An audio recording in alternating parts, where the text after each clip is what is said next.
तो आइए दोस्तों, ये पहला सवाल देखते हैं। यदि ताज़ा फलों में 85% पानी है और सूखे फलों में 10% पानी है, तो 150 किलोग्राम ताज़ा फलों से कितने किलोग्राम सूखे फल प्राप्त होंगे, हमें बताना है दोस्तों। तो देखिए दोस्तों, इस सवाल में हम शॉर्ट ट्रिक कैसे लगाएंगे। यहाँ क्या बोला जा रहा है कि ताज़ा फलों में 85% पानी है और सूखे फलों में 10% पानी है। ठीक है, तो मैं आपको बता दूं कि ताज़ा फल हो या सूखे फल हो, उसमें दो ही तरह के पदार्थ होते हैं। एक तो पानी जो हमें यहाँ पे दिया गया है, ठीक है, और एक ठोस पदार्थ होता है जो हम यहाँ पे निकालने वाले हैं शॉर्ट ट्रिक में। ठीक है, तो देखिए, आपको समझाने के लिए मैंने यहाँ पे ताज़ा फल और सूखे फल लिख लिया है। अब ठोस पदार्थ निकाल लेते हैं। तो देखिए, ताज़ा फलों में 85% पानी है, तो ठोस पदार्थ कितना होगा।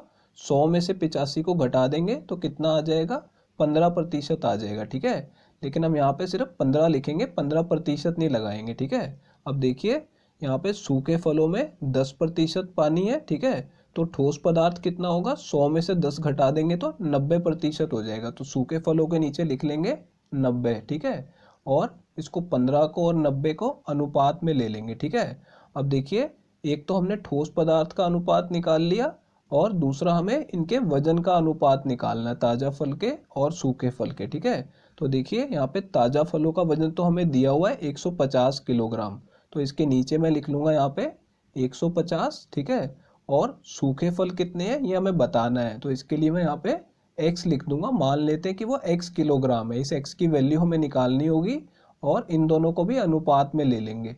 अब देखिए दोस्तों, इन्हें काट के सॉल्व कर लेंगे। तो देखिए, 15 से 90 को काट देंगे तो ये 6 पे कट जाएगा। ठीक है, अब इस 6 से 150 को नीचे वाले को भी काटा जा सकता है। ठीक है, तो 6 से इसे काटेंगे तो पहले ये 2 पे कटेगा और फिर 5 पे कट जाएगा। ठीक है, और देखिए, यहाँ पे एक रह गया है। ठीक है, अब इस तरफ भी एक रह गया, तो इन दोनों तरफ काटने के लिए हमारे पास कुछ भी नहीं बचा। ठीक है, तो इन दोनों का अब गुणा करने का टाइम आ गया, तो यहाँ पे गुणा कर लेंगे और इन दोनों को गुणा करेंगे तो 25 आ जाएगा। ठीक है, और बीच में क्या करना है, बराबर का निशान लगा देना है। तो देखिए, डायरेक्ट हमारी x की वैल्यू आ गई है 25। ठीक है, यानी कि कितने सूखे फल हमें प्राप्त होंगे, 25 किलोग्राम सूखे फल प्राप्त होंगे। ठीक है, तो इस शॉर्ट ट्रिक से आपका आंसर बहुत आसानी से आ जाएगा। तो देखिए दोस्तों, ये दूसरा ऑप्शन करेक्ट है। तो आइए दोस्तों, ये अगला सवाल देखते हैं।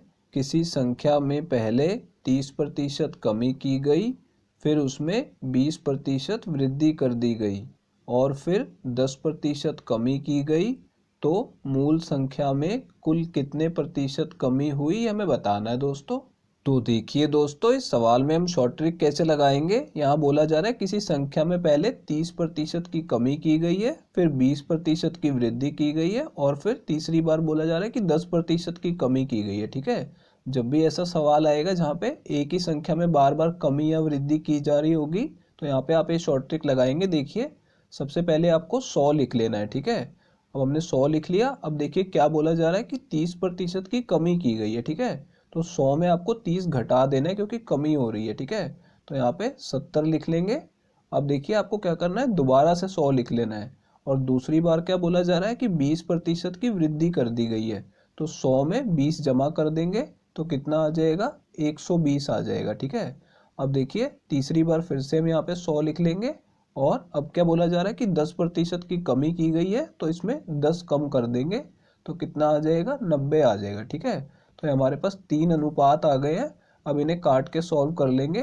तो देखिए, यहाँ पे इन दोनों का 0 से 0 काट सकते हैं। ठीक है, तो मैं यहाँ पे अलग से लिख देता हूँ 9 और यहाँ पे 0 कटेगा तो 10 बचेगा। ठीक है, इन दोनों को 20 से काट लेंगे तो कितना आएगा, इसे 20 से काटेंगे तो 6 आएगा और इसे 20 से काटेंगे तो 5 आ जाएगा और इन दोनों का भी 0 कटेगा, तो मैं अलग से लिख देता हूँ यहाँ पे कि यहाँ पे 10 आ जाएगा और इसका 0 काटेंगे तो यहाँ पे 7 आ जाएगा, ताकि आपको अलग से दिखाई दे। ठीक है, इस तरीके से मैंने लिख लिया है।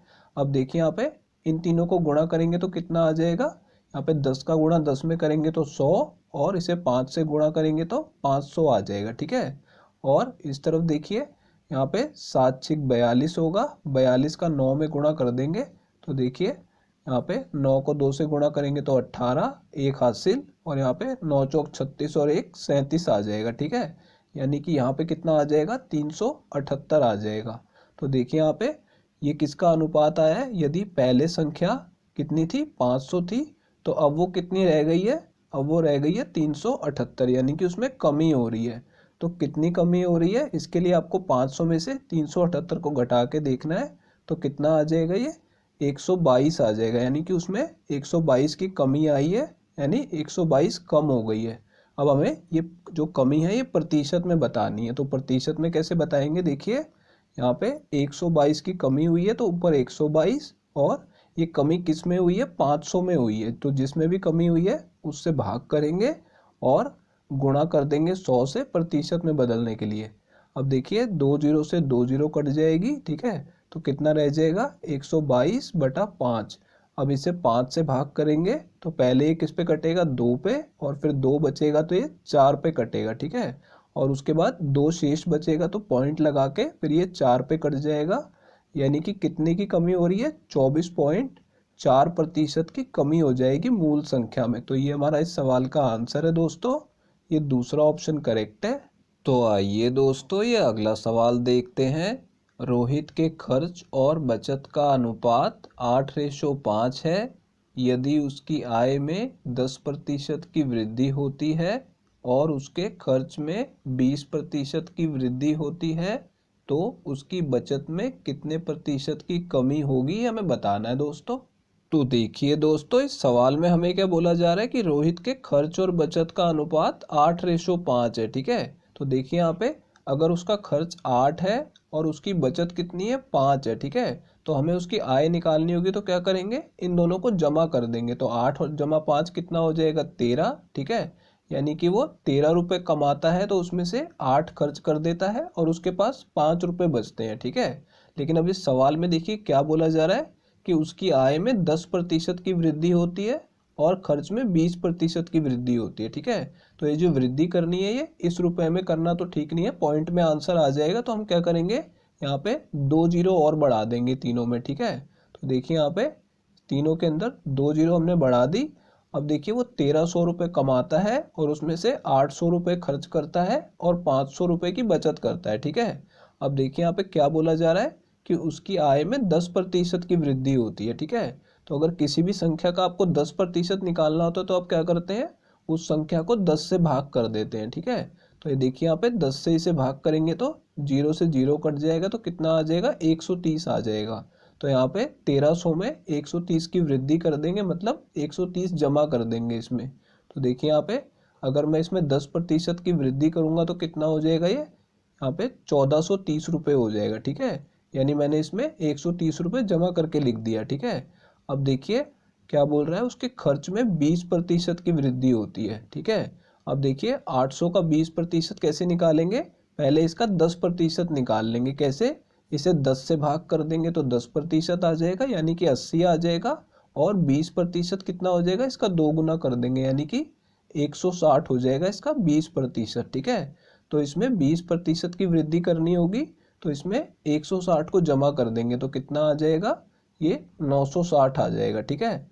अब देखिए यहाँ पे इसमें हमने 20% की वृद्धि कर दी। अब हमसे क्या पूछ रहा है कि उसकी बचत में कितने प्रतिशत की कमी होगी। तो पहले हमें उसकी बचत निकालनी होगी कि कितनी हो गई है। तो इसकी आय में से खर्च को घटा देंगे। तो देखिए 1430 में से 960 को घटा देंगे तो कितना आ जाएगा, यहाँ पे 0 आ जाएगा। और 13 में से 6 घटाएंगे तो 7, और 13 में से 9 घटाएंगे तो 4 आ जाएगा। यानी कि उसकी बचत कितनी रह गई है, 470 रुपये रह गई है, ठीक है। पहले वो 500 रुपये बचाता था, अब वो 470 रुपये बचाता है। यानी कि कितनी कमी आ रही है, 30 रुपये की कमी आ रही है, ठीक है। तो ये कमी हमें प्रतिशत में बतानी है। तो प्रतिशत में देखिए दोस्तों कैसे बताएंगे, कितने की कमी हो रही है, 30 रुपये की हो रही है, और नीचे भाग करेंगे कि कमी किस में हो रही है, 500 रुपये में कमी हो रही है, ठीक है।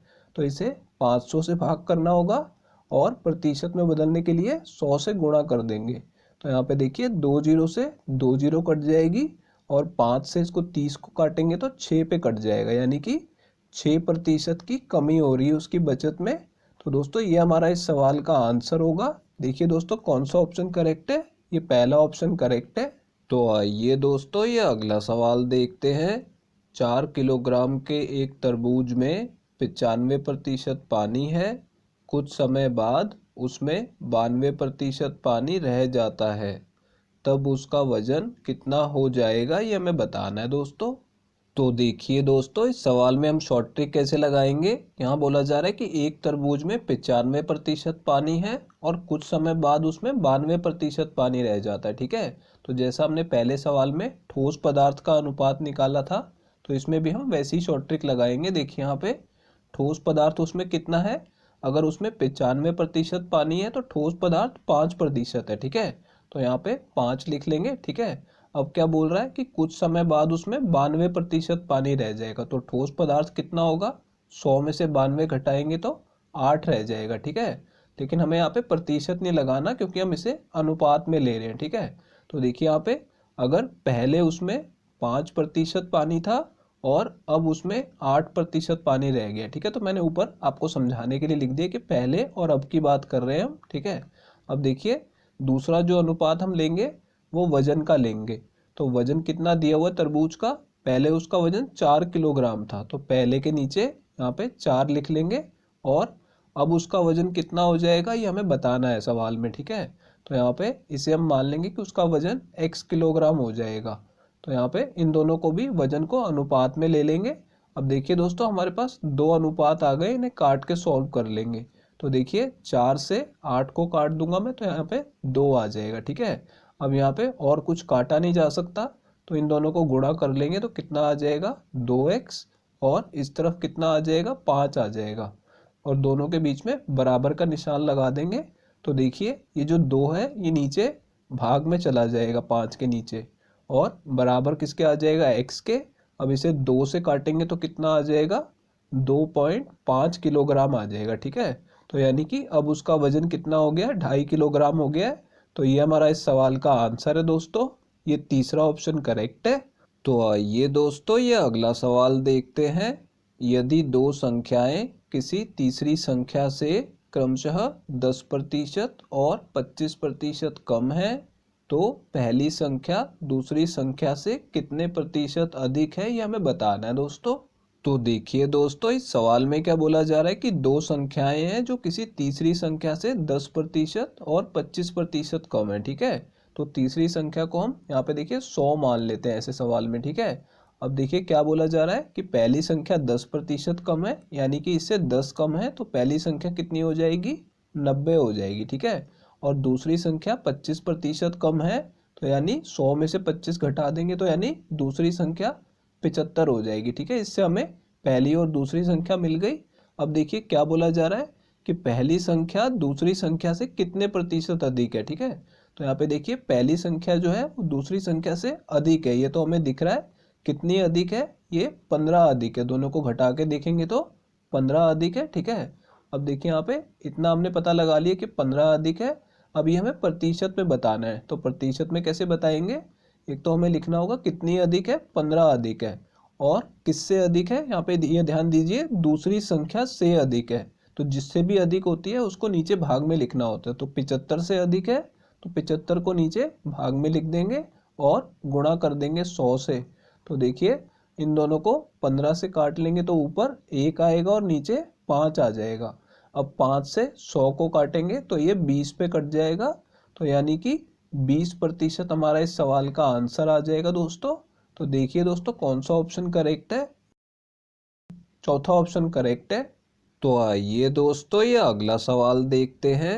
किसी परीक्षा में पास होने के लिए 35% अंक प्राप्त करना अनिवार्य है।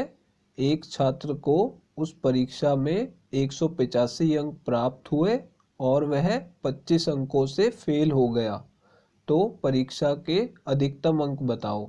तो देखिए दोस्तों, इस सवाल में क्या बोला जा रहा है कि किसी परीक्षा में पास होने के लिए 35% अंक प्राप्त करना अनिवार्य है, यानी कि जो 35% या उससे ऊपर प्राप्त करेगा वो पास है, और जो 35 से नीचे प्राप्त करेगा वो फेल है। ठीक है, तो देखिए यहाँ पे क्या बोला जा रहा है कि एक छात्र है जिसको 185 अंक प्राप्त हुए हैं और वो 25 अंकों से फेल हो गया। ठीक है, यानी कि 185 अंक देखिए उसे प्राप्त हुए हैं, तो मैं यहाँ पे लिख दूंगा 185 अंकों से प्राप्त हुए हैं। ठीक है, लेकिन वो 25 अंकों से फेल हुआ, अगर उसे 25 अंक और मिल गए होते तो वो पास हो गया होता। ठीक है, तो देखिए यहाँ पे अगर उसे 25 अंक और मिल जाते तो कितने हो जाते उसके अंक, 185 जमा 25 हो जाते। ठीक है, तो कितना हो जाएगा, इसे जमा करेंगे तो 210 अंक हो जाएगा। ठीक है, देखिए अगर उसे 210 अंक प्राप्त हो गए होते तो वो पास हो गया होता। ठीक है, अब देखिए यहाँ पे हमें ऊपर क्या दिया हुआ है, 35% वाला पास है। ठीक है, और अंकों में देखें तो कौन पास है,